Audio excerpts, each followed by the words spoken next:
Pergunta, candidato, nós temos aí, segundo o IBGE, 240 mil desempregados na Paraíba. Como o serviço público estadual pode ajudar, contribuir para absorver essa mão de obra sem carteira assinada? Eu sou da lógica que o serviço público não tem a missão de absorver essas pessoas. O serviço público precisa Mas ela pode contribuir, o Estado pode contribuir. O serviço público precisa ser a mola propulsora para que a economia do Estado ela comece a ter as alavancas necessárias acionadas para a gente gerar emprego, né? Dentro da ótica de que o Estado precisa ser o incentivador do setor produtivo. O que é que nós vamos fazer? Nós temos alguns pilares que eu rapidamente, em 1 minuto, eu posso desenhar isso aqui de forma prática. Nós vamos desengavetar o projeto do Porto de Águas Profundas, que no litoral norte da Paraíba pode significar a geração de 30 mil empregos diretos. Esse porto não tem investimento público, é um porto que já tem empresas estrangeiras, internacionais, querendo investir nesse porto, desde a época de Zé Maranhão, mas isso foi engavetado, não sei porquê, por interesse de defender o Pernambuco. Ricardo Coutinho e João Azevedo são defensores do Pernambuco, eu não sei porquê, que eles não vestem a camisa da Paraíba, nem no porto, nem também na FIT, não vestiram e terminou o Pernambuco ganhando tudo. Poço de Águas Profundas, eu vou ter uma política forte de redução de ICMS no Estado, manter a redução do ICMS dos combustíveis e agora vamos discutir quais outros itens estratégicos da economia que podem também ter redução de tributos, redução de ICMS. Porque quando eu reduzo ICMS, essa conversinha de que o Estado vai deixar de arrecadar é balela, é de governador que quer imposto alto. Acabar com a lógica de Estado rico e povo pobre. O Estado agora tem que se sacrificar para que as pessoas tenham oportunidades. Redução tributária, vamos recuperar o setor de mineração, que pode gerar uma grande leva de empregos, de desenvolvimento para a região de Junco do Seridó.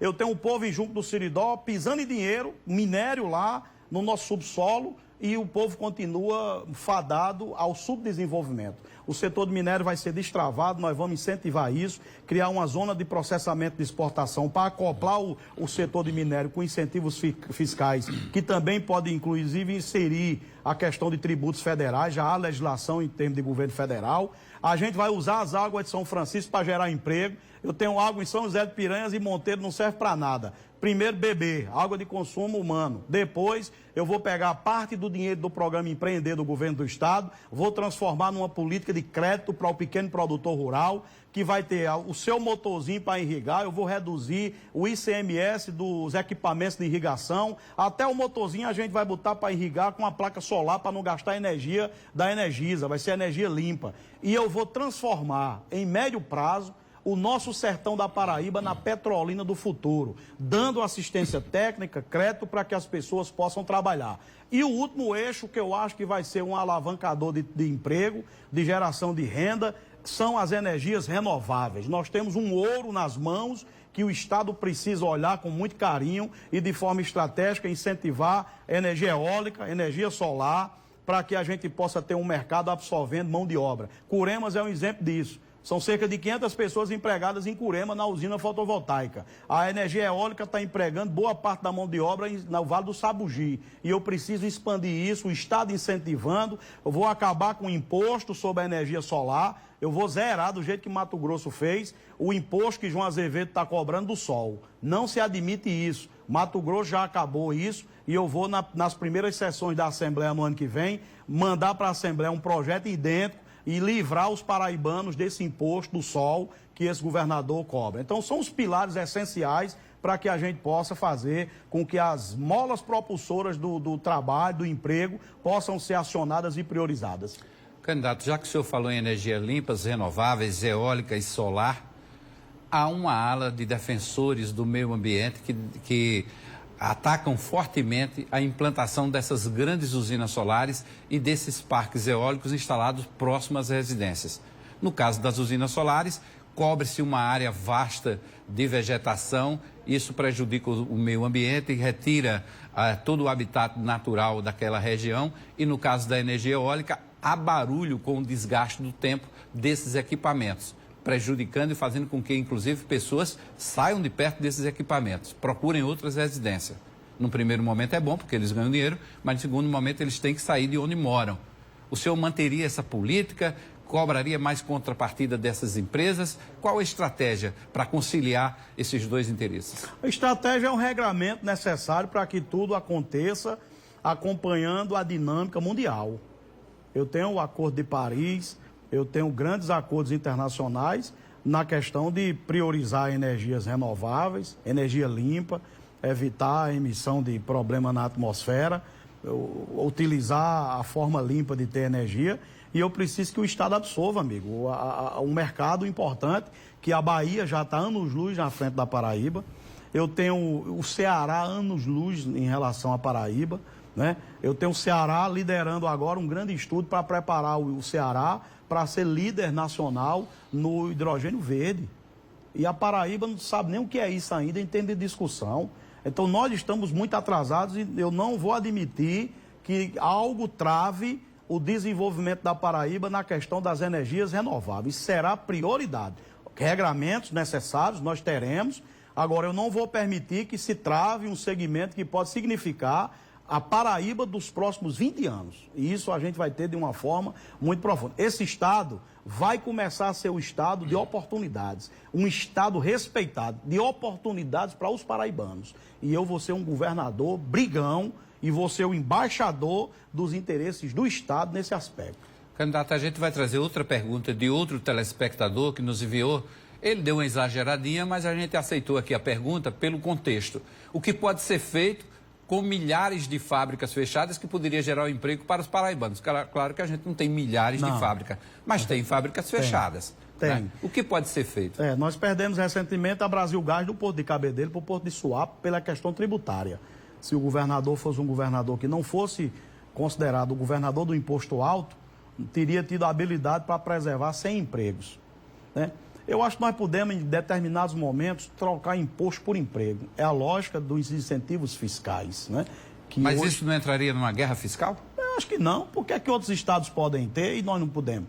Nós perdemos empresas grandiosas para o Pernambuco por conta de isenção fiscal. E como é que eu não tenho uma priorização dos empregos da Paraíba? A primeira coisa que eu tenho que pensar, antes de pensar num estado, no governo rico, o estado, o ente, é pensar nas pessoas, pensar no cara que está lá precisando trabalhar, Hermes. Então a gente precisa, de uma forma clara, ter uma nova política de atração de empresas. Eu acho, inclusive, eu penso o seguinte, a nossa política de isenção fiscal, ela está errada. Nós precisamos ter os critérios estabelecidos e as empresas que cumprirem aqueles critérios façam o requerimento solicitando a isenção fiscal e isso já seja de forma automática. Preencheu os requisitos, solicitou, tem direito à isenção, porque hoje é o contrário, você preenche, mas tem que depender de um político, o estado de humor do governador, que dá isenção fiscal a quem ele bem quer, a quem ele bem entende. Isso precisa ser política de Estado, obedecer os critérios, fez o requerimento, se está tudo em ordem, você tem direito a ter os incentivos fiscais. Eu tenho estados no país que são campeões de geração e atração de empresas porque levaram a sério a política de isenção fiscal e eu não vou medir esforços para trazer as empresas para Paraíba, para gerar emprego diante desse pandemônio que é a discussão em relação à disputa fiscal entre os estados. Candidato, João Pessoa e Campina Grande têm 2 equipamentos referências na saúde, que são os hospitais metropolitanos. Estou falando de João Pessoa, a grande João Pessoa, e Campina Grande, a grande Campina Grande. Mas no interior do estado há uma carência nesses atendimentos. Qual é a política de interiorização da saúde no seu plano de governo? Interiorizar o atendimento de traumatologia, que, por exemplo, é feito no Hospital de João Pessoa aqui, o trauma da BR, senador Humberto Lucena, e o de trauma de Campina Grande. Se uma pessoa sofre um acidente automobilístico lá em Bom Jesus, vizinha a Cajazeiras, e tem um problema de traumatismo de crânio, tem que pegar a ambulância e ir para Campina Grande, são mais de 300 quilômetros, ou morre ou fica sequelado. A distância é fundamental quando esse problema acontece. A gente precisa agora priorizar. O Hospital de Trauma do Sertão precisa ser uma realidade. Eu vou ter prestígio do Ministério da Saúde, no segundo governo Bolsonaro, para conseguir o dinheiro para construir esse hospital. Levar o atendimento contra o câncer, o tratamento do câncer, quimioterapia, radioterapia, para mais perto do sertão. E o tratamento de hemodiálise também precisa ter um caráter de proximidade com o sertão. Os hospitais regionais, pelo menos os hospitais âncoras, dentro de um planejamento da rede de hospitais, nós precisamos ter centros de diagnóstico por imagem em hospitais âncoras estaduais. Eu vou dar um exemplo aqui, o Hospital Regional de Patos e o Hospital Regional de Cajazeiras. Não podem essas estruturas continuar sem centro de diagnóstico de imagem, com a questão da ressonância magnética, a tomografia, a endoscopia, a ultrassom com Doppler e esse tipo de atendimento que termina judiando com o cidadão quando precisa do atendimento de saúde. A gente vai ter a lógica agora de levar uma saúde de qualidade para regiões que sofrem. Taperoá, por exemplo, não tem maternidade, as crianças nascem na BR em direção a Campina Grande ou Patos. Eu tenho hospitais regionais como Itabaiana e também Catolé do Rocha que não tem um leito de UTI. É preciso agora um governador que conheça a realidade do sertão, e eu sou sertanejo, ninguém melhor do que eu conhece essa realidade.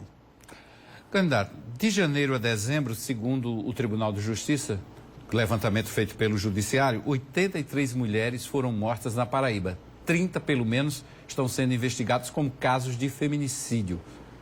Como o Estado pode atuar para conter essa onda de violência contra as mulheres? Primeiro, educação. Essa conscientização tem que começar na base, na escola. A gente precisa ter isso de forma muito clara, isso é cultural. A escola precisa dar as primeiras noções do respeito às mulheres, de uma política contra a violência, porque você vai adquirindo essa consciência ao longo da vida. Depois, quando o problema acontece, nós temos que ter uma rede de proteção às mulheres fortalecida. Não é o botãozinho lá do celular que demora a chegar ao atendimento depois que a mulher apanha, mas eu preciso reforçar a política de proteção às mulheres nesse aspecto. Nós vamos reabrir as delegacias, mas as delegacias na Paraíba estão fechadas, Hermes.